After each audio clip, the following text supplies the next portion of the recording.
mú ẹ̀sìn kẹ́ni àti kejì wá ọ̀tá ni wọ́n jẹ́ fún wa because màá sọ reason tí mo fi pè wọ́n ní ọ̀tá.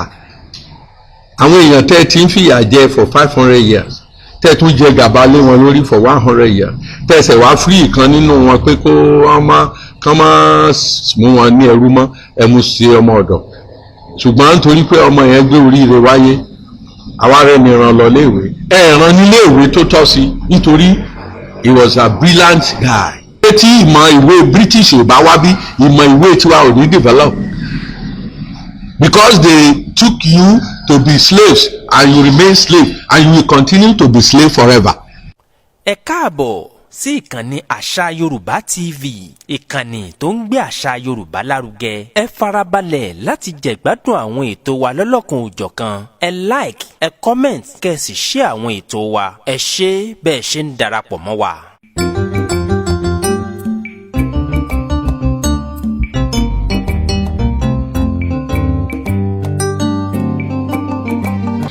Ìyàwó lẹ́kọ́ sí bó ṣe jẹ́ pé ní orílẹ̀-èdè wa lé ní ìlànà méjì tí wọ́n fi ara mọ́ jù ẹ̀sìn kìrìsìtẹ́nì àti ti Islam kò sẹ́ni tó máa ń sábà fara mọ́ ti babaláwo officially kí ló ìyàwó lẹ́kọ́ sí. nítorí pé ọ̀tá pọ̀ àwọn ọ̀tá tá a ní wọ́n fún wa ní 2 ways adapter. One attack you are from the south, then from the north. Àwọn Arab ni wọ́n gbé Islamic wá, wọ́n bẹ̀rẹ̀ sí colonize wa religiously from the north. Àwọn British wọ́n mú Bible wá láìsí àwọn ló ní Bible. Bible came from a Jew, from the Jews, láti ilẹ̀ Jew. Ní Bible ti rápálá wọ ilẹ̀ Italy ní Rome ní British ti ọ̀rántí kìíní king àwọn British láti Italy náà ti jogún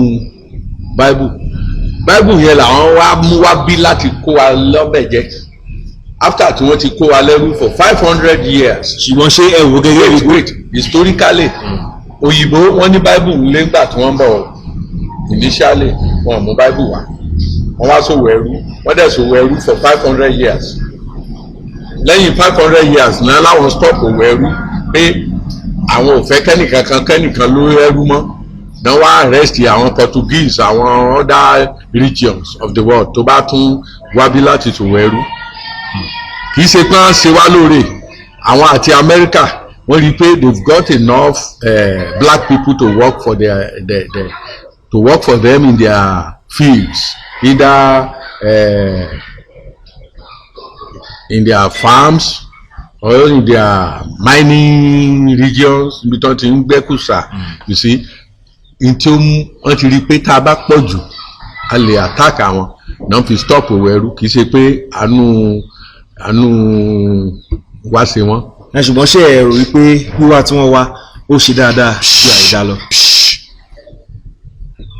so ní tó fi measure ẹni tó fi fẹ́ mọ̀ wípé dáadáa ju àìdá lọ. ó ní àwọn nǹkan tá a fi lè wò. listen the only thing tí mo lè sọ wípé fún àpẹẹrẹ sà. listen the only thing tó lè sọ wípé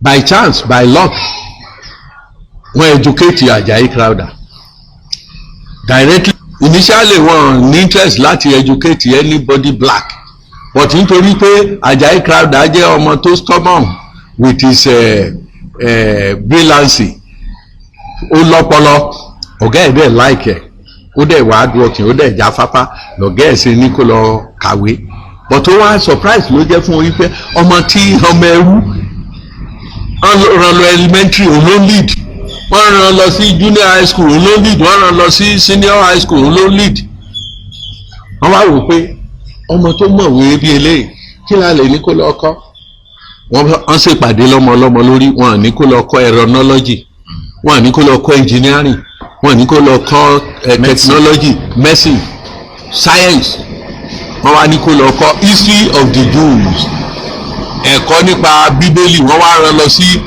school of theology ní Forabe College ní Freetown pé kó lọ máa kọ́ ẹ̀kọ́ bíbélì ṣé irú brain tí Àjàyí nìyẹn irú nǹkan yẹ kan ní kó lọ kọ́ nìyẹn ṣé bàbá ẹ̀ ló bá bíbélì tán ni àbí kó wọn lẹ́rú àbí ti Amẹ́ríkà náà bá bẹ̀yẹn tán. ṣùgbọ́n tó wáyé pé lé ló wà náà oko lámà.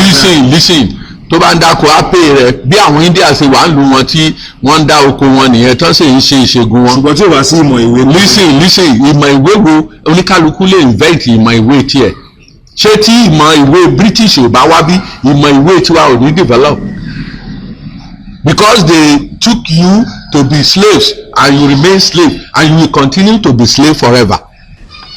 nǹkan tí mo fẹ́ kẹ́ ẹ mọ̀ nìyẹn ẹ rò pé èbó ló mú ìmọ̀ ìwé wá ló mú ọ̀làjú wá kí èbó tó dé a ti ní ọ̀làjú tiwa a ti lọ́ba a ní ìjòyè àmọ́ bá a ṣe ń ṣèlú gbà tó ń gbé ètò òṣèlú tí wọ́n dé wọ́n paralyze gbogbo ìmọ̀ tiwa àti ìbẹ̀rù Ọlọ́run tá a ní. lára àwọn pointers listen ẹni sọ̀rọ̀ bàbá Mary Slessor wọn ló fi òpin bá ká máa pa àwọn. àní olè ni wọ́n kẹ́ máa pa ìbejì what's the meaning of that after some time àbá discover wípé blessing Ọlọ́run ni ọmọ méjì tá à ń rí. àti wàá pẹ́ jù àmọ́ àwọn. kò lè pẹ́ jù how many thousands of years kò kí ń pẹ́ jù a máa rí ẹnìkan tọ́lọ́run kan máa lò within our community ládẹ̀ rèsì pé ẹ má ṣe báyìí mọ́. ṣùgbọ́n gbà yẹn lọ́hùn ṣe náà ń dáfá tí wọ́n á dẹ̀ sọ wípé kán bẹ̀rẹ̀ sí pa ìbejì torí pé ẹ bọ́ra ni wọ́n.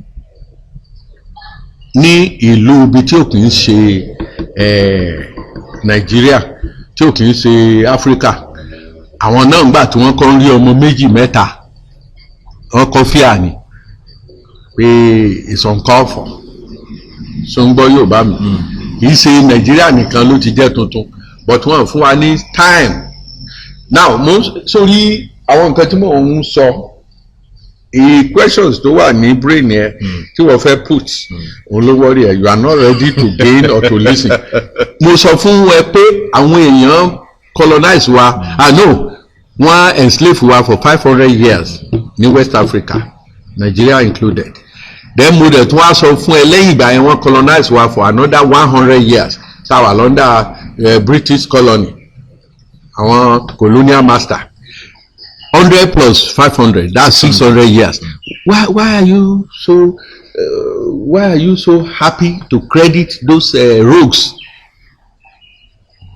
pé nítorí wọ́n mú education wá education tá a ti ní kí èbó tó dé ọdún wo ni èbó dé 17th-18th century àbí kí ni ṣé live sọ́lọ́run tó dá wa láti day 1 to 17th century ṣé ó gọ̀ ni.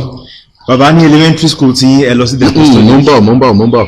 ẹja tó lọ síbẹ̀ yẹn let's conclude on what you are. orí ẹ̀ náà la ṣe wà. èyí tó ń bá mi sọ jẹ́ ká ba débì kan náà. now èmi ń sọ fún ẹ wípé èèbó ò fẹ́ràn wa. ìwọ ló ní question tó béèrè mi ìgbàgbé o ní kí ló dé tí wọ́n máa ń recognize àwọn religions méjèèjì Ifá and Islam tí wọ́n dẹ̀ fún ẹ̀sìn àbáláyé tí wọ́n fún ní chance mo dẹ̀ wá ń trace history. Àṣà Yorùbá TV ìkànnì tó ń gbé àṣà ilẹ̀ Yorùbá lárugẹ.